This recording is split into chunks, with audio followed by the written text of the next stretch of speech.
Chapter 10, Day 43, page 145. Church and state opposed God's people.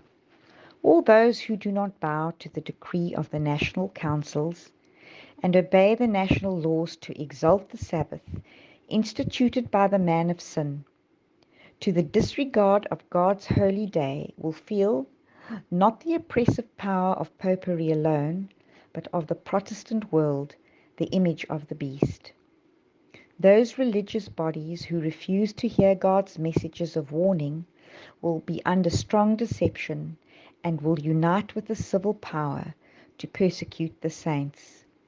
The Protestant churches will unite with the papal power in persecuting the commandment-keeping people of God.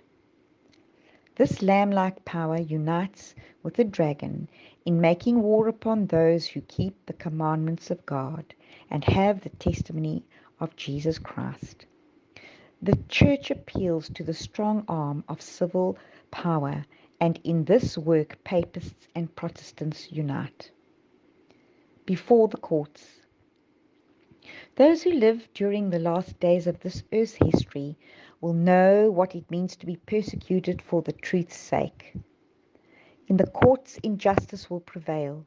The judges will refuse to listen to the reasons of those who are loyal to the commandments of God because they know the arguments in favor of the fourth commandment are unanswerable.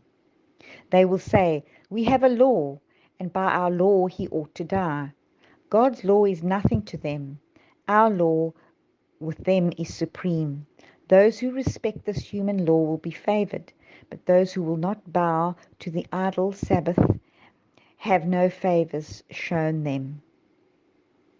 In cases where we are brought before courts, we are to give up our rights unless it brings us in collision with God.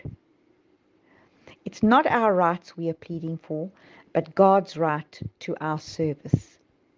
Adventists will be treated with contempt.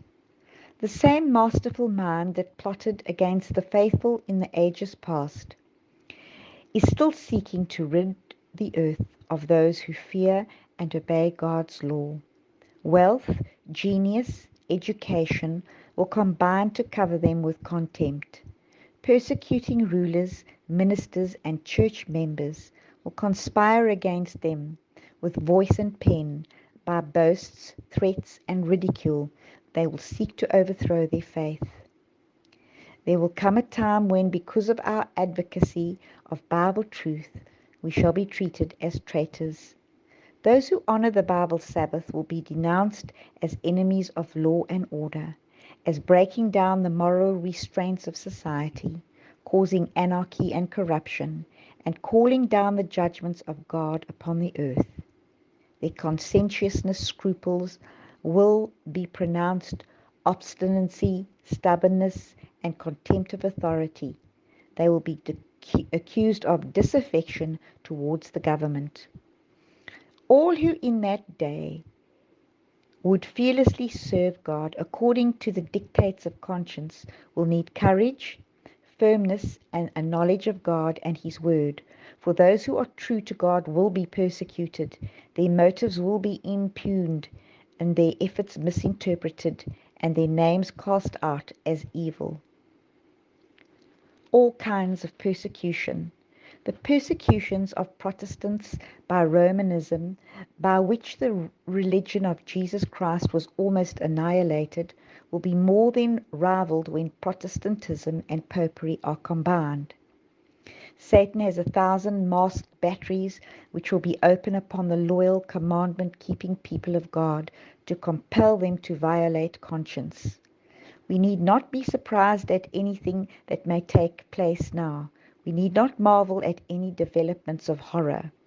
Those who trample under their unholy feet the law of God have the same spirit as the men who insulted and betrayed Jesus.